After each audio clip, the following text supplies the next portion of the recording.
Hey guys, welcome. In this one I'm showing you how to use keyframes for smooth transitions in CapCut.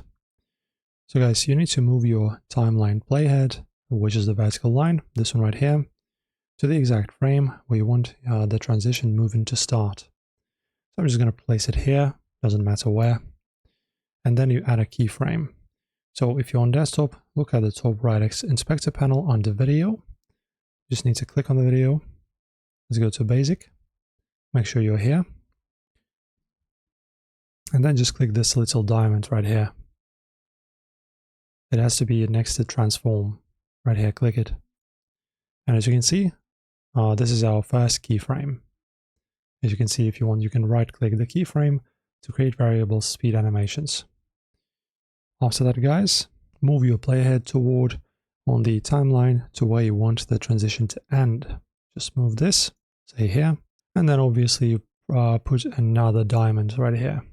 And guys, depending on what you want to achieve, obviously you will be doing different things. If you've, for example, clicked this keyframe in the position, you can do cropping, for example, or zooming in.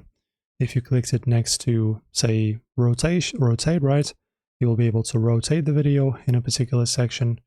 And if it's scale or transform, right, it's pretty much the feature that corresponds to the particular subsection. And you just need to adjust it, right? In my case, it's going to be just this transform.